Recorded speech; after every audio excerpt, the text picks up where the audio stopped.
When there is a problem, usually what we mean is we notice the effects of the problem, the symptoms of the problem. And we almost never look at what is the cause or what are the causes of this problem. We look at the effects, the symptoms, and we think, what can we do to stop these effects? How can we suppress the symptoms? And an enormous industry, in fact, the richest industry in the world, has been built upon this concept of suppressing the effects whilst ignoring the causes. The point being is that if you just suppress the effects, then you've got to keep doing it. But if you remove the cause, the effects disappear from themselves. So the problem that we have at the moment, what we're told is a pandemic of some hitherto unknown virus. But is it actually happening? Well, it doesn't take very long to dig into the figures to find out that it's not happening.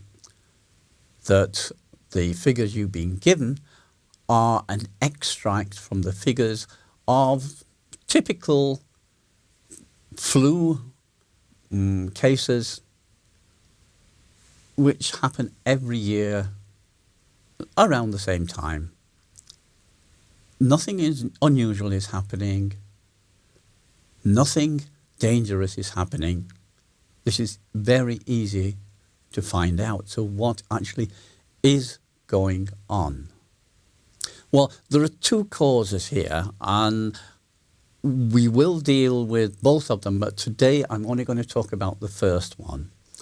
And the first one is something which has existed since the late 19th century, and that's this concept of infectious disease. Now, there are two people who have become very famous and very rich by promoting this concept: Louis Pasteur in France and Robert Koch in Germany. Worldwide, Pasteur is better known than Koch, but they both promoted the same thing for reasons of personal aggrandizement and pecuniary reward, not because it's true. Pasteur's professor, Pierre Béchamp, explained to Pasteur in great detail just why the concept is nonsense. Koch's colleagues demonstrated to him, some of them on their own bodies, that it's nonsense. It doesn't work. But they decided against truth and for fame and fortune.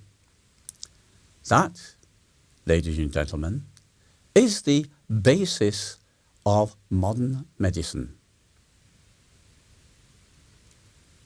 Just let that sink in for a moment. So let's go a little bit further. For Koch and Pasteur, they were talking about bacteria are attacking microorganisms. They want to invade your body in order to kill you. That's the postulate. One might very well ask, why has it never happened? Okay, you might say, yeah, but wait a minute, lots of people die of bacterial infections every year. Well, yeah, a few thousand from nearly 8 billion. That's not very many. That's not very many at all. If the theory was correct, there would be tens of millions of such deaths every year. In fact, if the theory were correct, humanity would not exist. We would have been killed off long ago. So just hold that in your head for a moment, and I'll give you something else.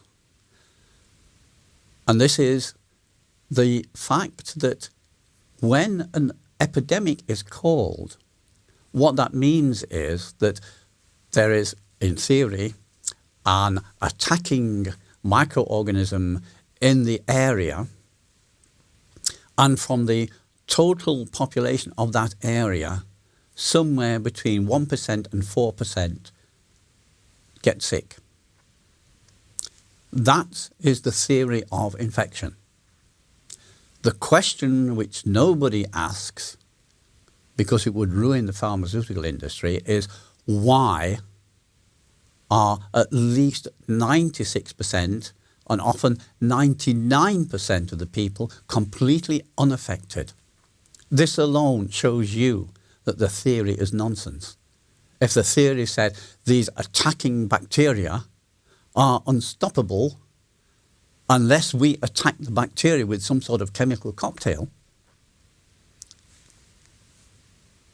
why are 96 to 99% of people completely unaffected? The theory is obvious nonsense. Then we go to the question of viruses, which is something else. Again, this stems from a postulate from a number of Russian, Dutch and French botanists who found that their plants were getting sick, but they couldn't find a causational bacteria. Well, there are lots of other reasons for plants getting sick, but we won't go into that right now.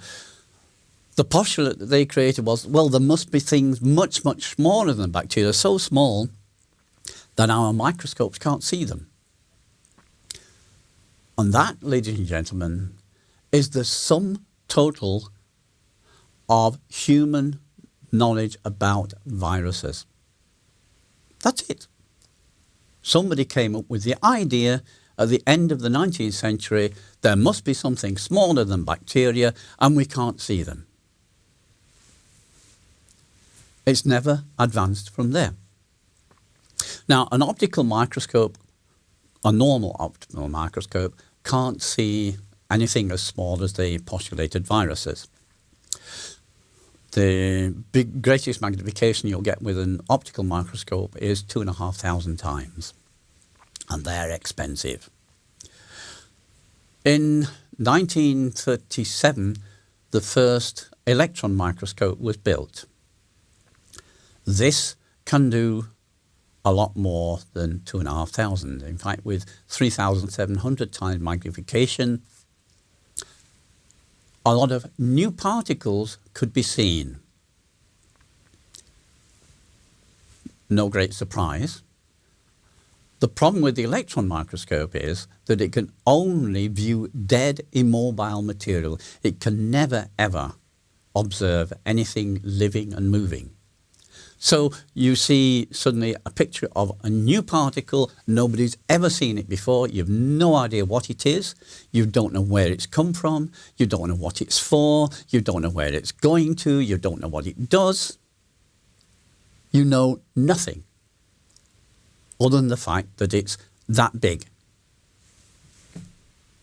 That's it. This, however, was declared to be proof. Here is a virus. Where's your evidence? Well, it doesn't exist. But it was because these authority figures declared it to be a virus that it came to be accepted that there are such things as viruses. That's all. There's no science behind it. It's just somebody's inflated ego. And then the next development came in the 1980s with the invention of the somatoscope. This is a new principle in microscopy. And this can observe living, moving beings at 20,000 times magnification plus. More than enough to finally be able to observe the life cycle of a virus. In more than 30 years since it was developed, a somatoscope has never, ever found a virus. Oh.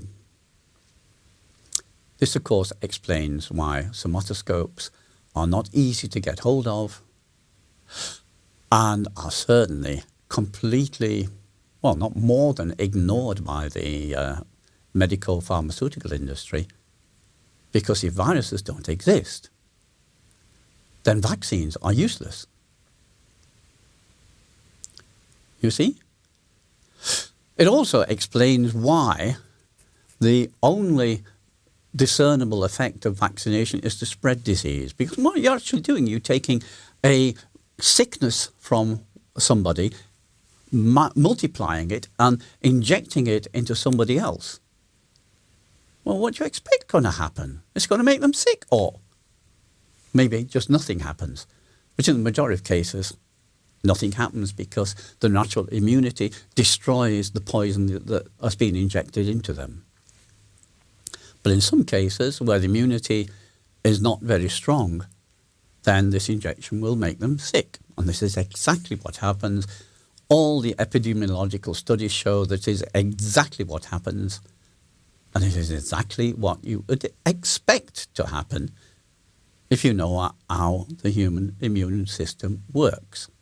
So, what's going on at the moment relies on two things.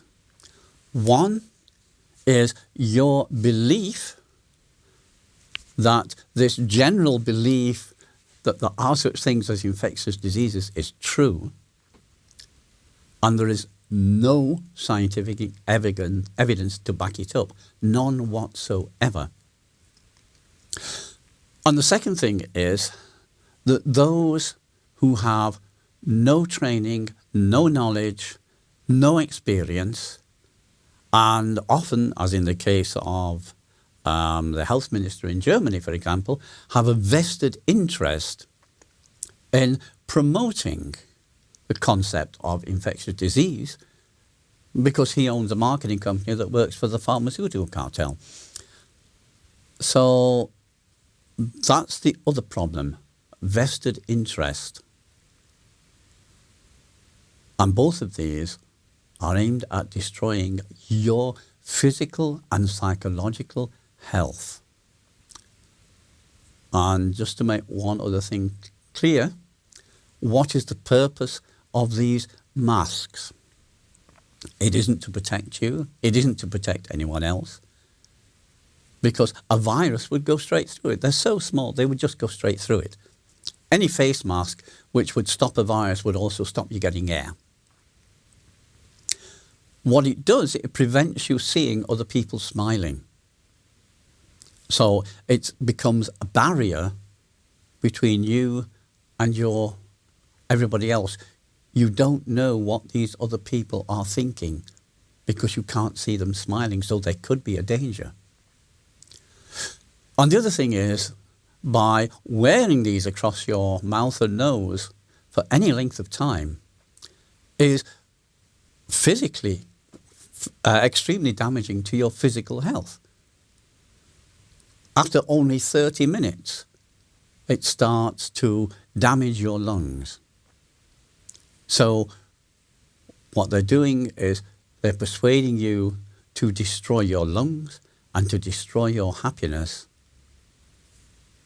on the basis of something which has no scientific foundation whatsoever.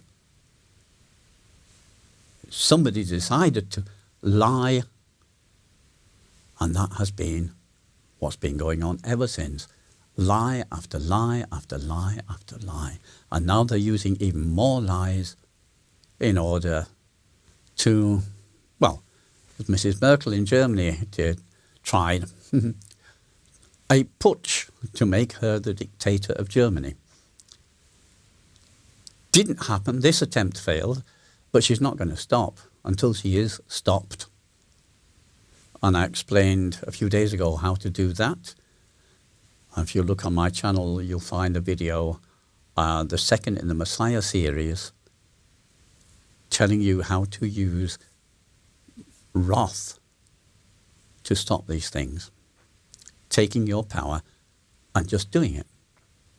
So this is the beginning. There's a lot more to this. I want to go into this in great detail, working out what are illnesses actually about, why are they so rare, and also look at what do these people, what drives them to try to, well, literally destroy the rest of humanity. That's the other problem. That's the other cause.